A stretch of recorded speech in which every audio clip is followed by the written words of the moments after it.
I actually want to start where we are at the moment, because as we record this, you've just scored a last-minute winner in the English Premier League to lead Forest to your first win of the season. You're preparing to play Manchester United this weekend. Does that sentence seem normal to you now? I think I'm very lucky to say it is normal to me now, which is nice. I think after having a 13, 14-year career so far, hopefully a few more years at least to go. Playing up against these big clubs, big teams, big names is pretty normal to me, which is nice. And it's about doing the job and doing the business. And thankfully, the other night I was able to come up with a goal, and hopefully by the time all this podcast goes out, there will be a few more goals to add to the name that everybody can be happy and smiling about, especially me and the family. But yeah, it's nice to know it's pretty normal for me now, because at least it means I've done something quite decent in the game. I'm having a surreal moment at the moment just thinking about that, because it is weird to think someone that we both know personally. I think you might have played against Ngaruawahia when I was on the bench for them in a Northern League game as well, and probably scored. I think you scored a last-minute one against it. But then to think of those days at John Kirkhoff Park in Cambridge, and now you're walking out into Old Trafford, to Anfield, to the Etihad, to these stadiums week by week is bizarre. But you're still kind of the same Woodsy that I kind of have known for the last 10 years as well, like 11 years. It's a surreal thing to kind of think of, that you'll finish this Zoom call, go to sleep, wake up the next morning and walk into a training session packed with superstars. It's fucking nuts. Yeah, man, it's completely different. It's what my dream was like when I was a kid and what I wanted. So to live a dream is fantastic, but I also remember where I come from, and that's why I love coming back home when I can, as much as I can, and playing football for my nation. It's one of the biggest joys in the world. I'm keen to really drill into the detail along this pod and sort of peel back the curtain a little bit. So I want to take you. So you score the winning goal for Nottingham Forest, first win of the season. Like, what happens after the game? What happens in the changing room? You know, is it wild celebrations? Is it kind of calm? Like, take us into the sort of the couple of hours after a good win like that. I mean, obviously everybody's very happy, very excited. I think we got 10 wins last year, so we're looking to obviously do a lot better. We want to be the 15 plus wins to make it a bit more safe and looking up the league than anything like that. Winning games is huge, and you have to take them on merit, and every win's a decent win. So the mood in the dressing room's pretty damn good after games. Especially in this dressing room, there's a lot of culture. So there's a lot of dancing, a lot of songs being played, a lot of dances I've never seen before from some of the foreign lads, which is decent. And don't worry, I do not get involved in the dancing. As a lot of people you've probably spoke to can reiterate, I do not dance. I'll either stand at the bar and drink and not move from the bar, but you'll never see me on the dance floor. So you won't see me at the dance floor in the dressing room, but yeah, there's a lot of good atmosphere. You have to enjoy the wins, because sometimes they don't come around for a long time, but everybody was very happy. So the first couple of hours, or the hour definitely after the game, is just spending the time with the players, getting changed, ready to go again, seeing family in the players' lounge. And then it's basically back home and just chilling out. Who's in charge of tunes in the dressing room? Is it a shared Bluetooth speaker, or is there a designated team DJ? There was a designated team DJ last year. It was the captain, Joe Worrell, but I think he's been bombed off it this year. Wow. I think people wanted a step up and upgrade. Now we're a Premier League team. So he was good coming through, but we needed something a little bit more extreme. I think people wanted to put their ideas, and I think that's probably the nicer way of putting it. But yeah, there's songs that I haven't heard of come on after games, when you win, you can just pass around the phone to put on whatever song you want to put on. And some decent tunes come out. Tell me, was there a Woodsy's on fire? Your defense is terrified. Woodsy's on fire. Who? Was there any of that?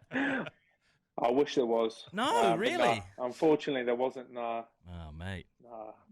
There was some good happy high fives and things like that, but nothing major. It's remember, it's still a team effort, isn't it?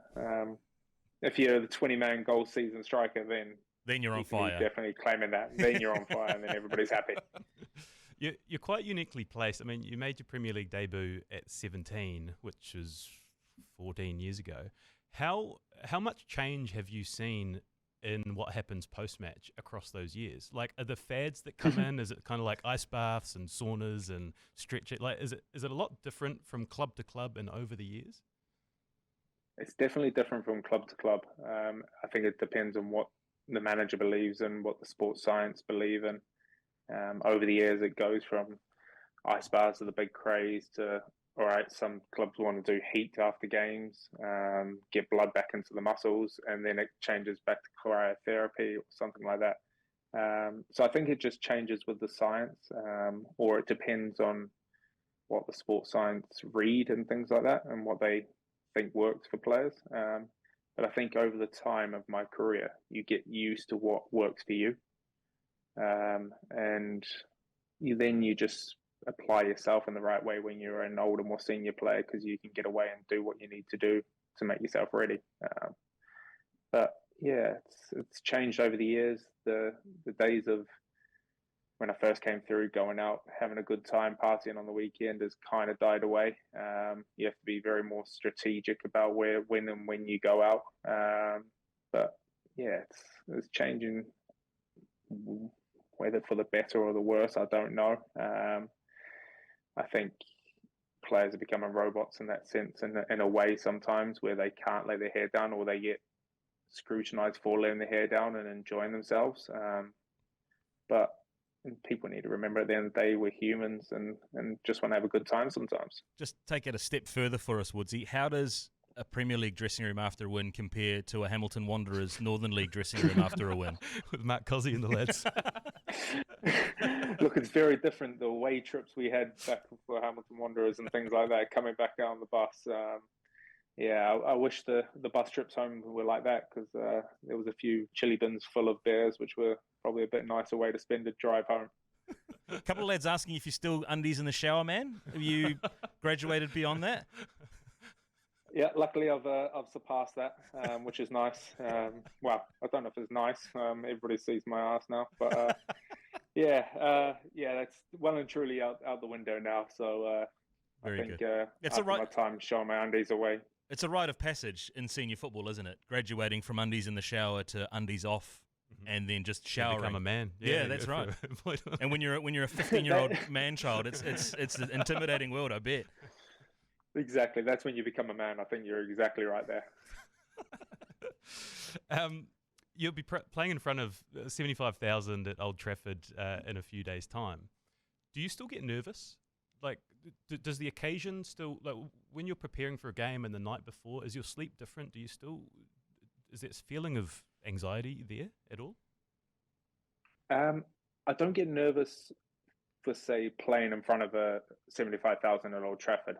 I get more nervous, or not nervous, I get more anxious or anything like that when I know I need to perform or I need to do something. I think it's a big case of the overthinker in me, where you play your best football when you're free and not thinking.